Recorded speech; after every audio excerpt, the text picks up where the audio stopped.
sir. I want to know, sir, why the Europeans are so insecure about the other people?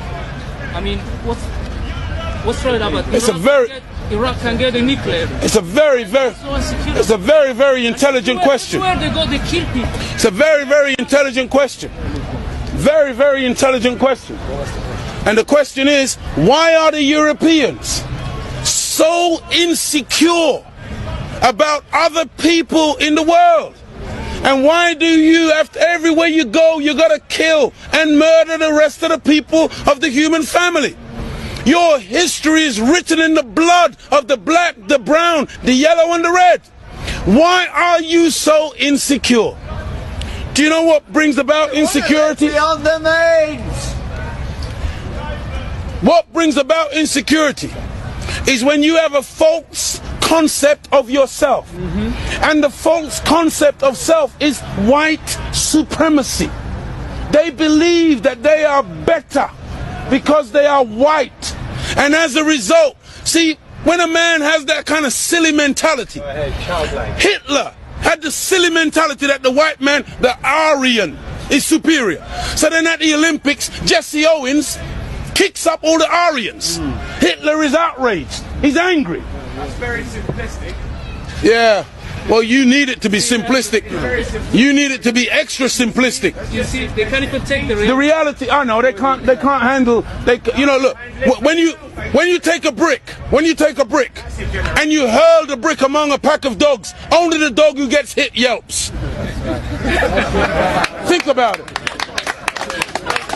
So you hear a lot of barking. A dog just got hit by a brick. No teeth. It's very simplistic because it's not complicated. The white man pushing white supremacy. That's why they would cut off our penis when they would lynch us. Penis envy. They're afraid of the black man because of our potency, because of our manliness. Because when you look at the black man, he's a real man. He's strong. So then they would have us as mandingos, fighting one another. That's why even today, they want to be the heavyweight champion of the world. They can't find a white man to do it. So they tried to turn a black man, Frank Bruno, into a white man. They called him the Great White Hope. They're desperate. They deny us. I'm talking about the insecurity. We're not allowed to play golf. Why are we not allowed to play golf? Because we are inferior. We can't play the game. But let one black man into golf. Then all of a sudden there's a tiger in the woods. And he doesn't just play golf. He becomes the master. We're not allowed to play tennis. Let black people into tennis. We go straight to Wimbledon and win it in 1935. A black woman. Now, Venus and Serena, they run out of opponents. They have to play each other. The white people cannot compete on an even playing field. They let us into athletics. You can't run like us. You let us into any field of endeavor, we dominate it. So they push supremacy because there is an inert inferiority. Go ahead, brother. And so when somebody is inferior, they have to give the impression of being superior. Hence all the weapons, hence all the artillery, hence all the media and the propaganda and the program of brainwashing the entire world into believing in their way of life as opposed to any other way of life. And they become very afraid of anything that goes contrary.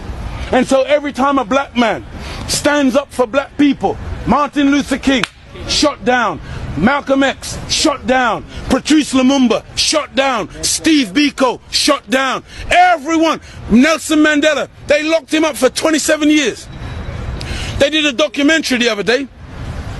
In the documentary, you got the white man in South Africa.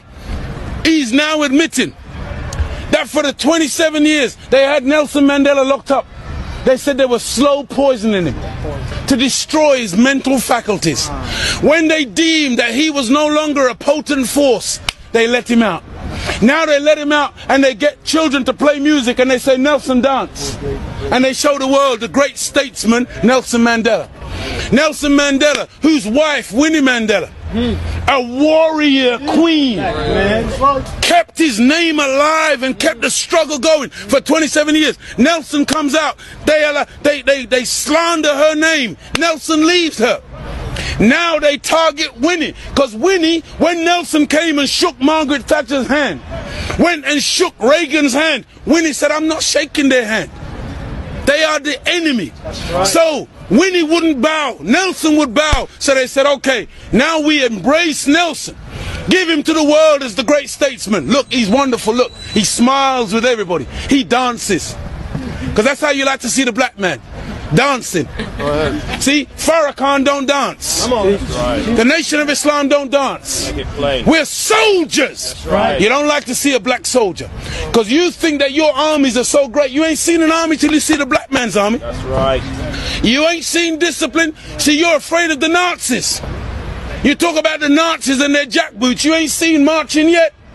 When you see the black man when he mobilizes, and you have never taken us on no battlefield, never. You have only ever defeated black people via stealth, via divide and rule, via feigning friendship and coming in and then destroying us from within. That's over. That's why you don't see none of you in this circle. It's now very clear.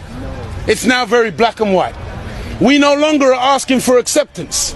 We no longer are asking you, love us. Can't you see we're human beings too? No, now we say, get thee behind me, Satan. Now we say, we stand with God.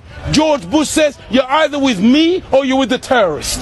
We say to George Bush, we're not with you and we're not with the terrorists. We stand with God.